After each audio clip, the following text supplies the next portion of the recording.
13,395 pounds. A big ol' 36-foot beast of a classic Carriage triple slide fifth wheel here at Haylett RV of Coldwater, Michigan.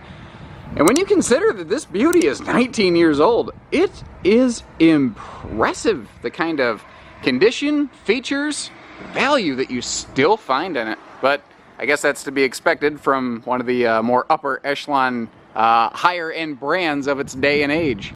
This RV was primarily park kept, and that makes a lot of sense to me because this is a fantastic floor plan for just having parked somewhere like a seasonal site. And it's funny how many modern features and floor plan concepts are present here in this older fifth wheel. Like, you've got your entertainment center directly across from your sofa seating right here, which is something that is just seriously on trend today. And maximum size windows. Now, these are triple panel Jowlacy windows, which, if you're not familiar, these are windows that tilt open for rainy day airflow, which is cool. And you'll find those all around the camper. It's nice. So we've got a great kitchen setup, tons of cabinetry, tons of counter space, but one of the things I love about it is you've got your own little, like, built-in office corner right here. And I am a sucker for things like that. And then you've got this neat little recessed kind of breakfast bar right behind it. And I'm a sucker for things like that. This is a floor plan that just, it really speaks to me, the things that I like. And the only kind of hiccup with it is since almost all of your cabinetry storage space is behind the axles, it's not that it tows badly, it's just that your cabinets will tend to be in a little bit of disarray unless you're really, really good at packing them up before you leave for a trip. So again, perfect for a destination use kind of situation.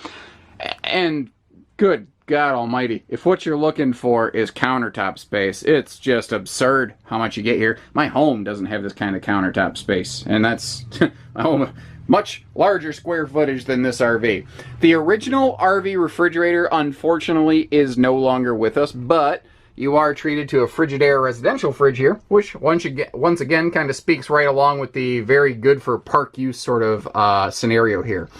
We don't have like a full-on theater seat, but what would have been an original recliner here looks like has been swapped out for something of like a lightweight Euro rocking swivel recliner.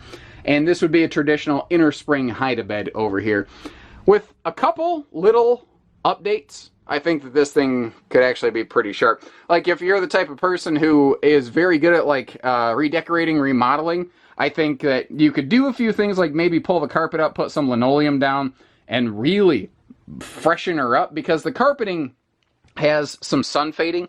Like, this is a little bit of an unfortunate, say, like oil stain from the slide mechanism, and you can clearly see where the sun has affected the carpet while the RV was in storage. But I can't find anywhere in here that, like, I don't see things that are broken, I don't see things that are scuffed, I don't see leaks. One very interesting thing on this, and it'd be an easy thing to misunderstand as a potential buyer.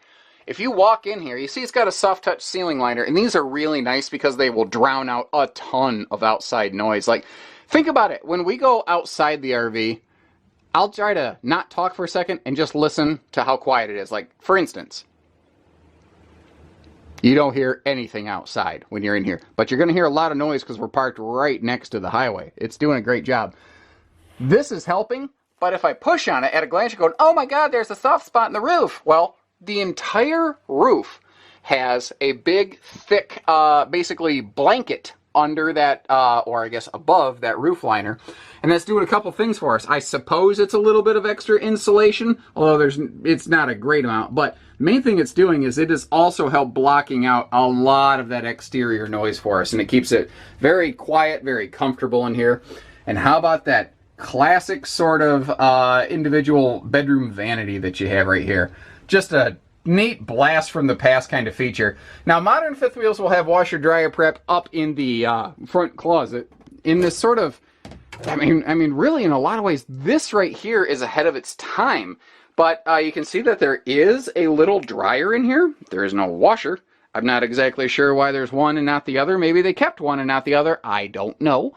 But I know that you've got a dryer in here. And you can see that above we've got a rain sensor equipped bigger vent fan, so you can get some awesome airflow kicking around in here. Now, this is a classic fifth wheel. It has something of a split bath design where the bedroom and the bathroom are kind of open to one another, and the bathroom does have its own sort of middle bathroom deck. It was just kind of a normal thing that RV builders did back when this was made. Normally, today, you see less of this, but that's also one of the reasons newer fifth wheels have more pass-through storage, because a lot of that's going under the bathroom. What you do have, though, for privacy is you see that you do have that sliding accordion wall right there, but this is definitely made to be a couple's... when it was made, this was a really high-end retirement-grade couple's coach, but if what you have is like a seasonal site, man, this thing would just be perfect to leave dropped somewhere. And, of course, since you have a split bath design, you have your own little private sort of water closet, as they say, across the pond, and I like the linen storage space that's inside of there. And once again, considering the age of the RV as a 2001, which, I mean, that doesn't sound like 2001. When I was a kid, that was the future. God, I graduated in 2001. But, this thing looks great for its age. I mean, it looks great for its age. It's like Helen Mirren. This is a really cool motorized feature I wish I saw more of in the towable RV industry, and that is that sort of motorized style slide open cargo tray. It's just awesome. So this thing looks fantastic outside for a few reasons. One, it was well maintained. They were on top of their cleaning and UV protection routines. I'm not going to say that the decals are like fade free, but man, if you had a 19-year-old car, the paint would be faded. You'd have surface corrosion. I think this thing's in better shape than a 19-year-old car, frankly. It's probably been better kept as a result. Up front here, since this was part kept, they wanted to take that wiggle jiggle out of your destination stuff, so they put on a pair of these big strong arm type steady arm bracers right here, and these things are absolutely fantastic. When these are locked in place, it feels like the RV's basically on a concrete pad. This is also one of the earlier generations of fifth wheels that had a big drop frame storage compartment to give us that big pass-through storage, even with the step-up sort of bed-bathroom area right there. Oops, I'm not paying attention. I'm ducking under here, and I got wicked glare on the camera. There we go. There's a look at her. An easily missed fact on this RV is also the fact that it is not laminated construction. In today's market, when you see fiberglass on something, you go, oh, that's laminated. Well, it's still got an aluminum skeleton, but it has, it's basically built like instead of wood studs, they just swapped in aluminum studs roughly every 16 inches on center on the average. And that's a classic way of doing bigger RVs, because it did help remove some of the weight. Lamination was kind of like the next step that took place after this. But that doesn't mean that this is outdated or bad technology. Cedar Creek fifth wheels are still built like this today. And if you ever wonder how fair we are here at Haylett RV, that is a brand that's built like a tank. We don't happen to carry them, but it doesn't mean I don't respect them. We can't necessarily carry everything here at Haylett RV. We actually used to carry these years past, but we weren't as large in RVs then as we are now, and we just basically simply couldn't support a really big specialty high-dollar job like this in small-town Michigan until we, grew and expanded our influence in the RV industry. Tires look good. I have not looked at the age code on these, but wow, good gravy. Those things look absolutely fantastic right here. I don't know who Master Track tires are. These are probably aged out, but again, they were very, very well maintained. Even little things like, when you look down here, you see that little tray behind that tire? When these steps fold up, you don't see the step well. It's almost like a debris shield that keeps the steps from getting all clogged up and cluttered up. You've even got an aluminum shield around the awning on this. Now it's a manual awning just because of the age of the RV, but the fabric as a result has been so much better protected than just a generic exposed awning. Everything on this RV was like really about as top shelf as it could get at the time it was built, to the point that even 18, 19 years later, it's still not bad. And the roof looks good. It is bright. It is white. It has been cleaned with regularity. The one thing I can tell you is there's a couple little spots. It's okay as it is, but you can see where it's starting to get a little bit of dry cracking going on. That's not a leak, but that's a precursor.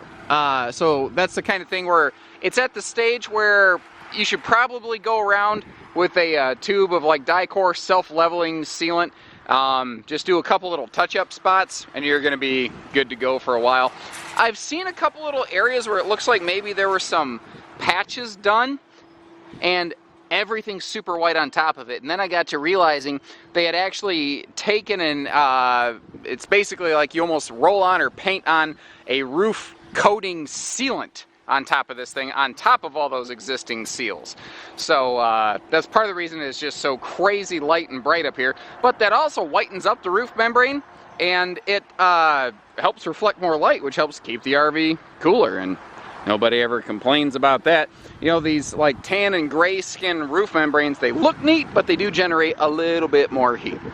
So whether it's hitching pieces, parts, trades, finance, truck and trailer package deals, RV delivery, and everything in between, we do it all. So take care, stay safe, have fun, and happy camping, everyone.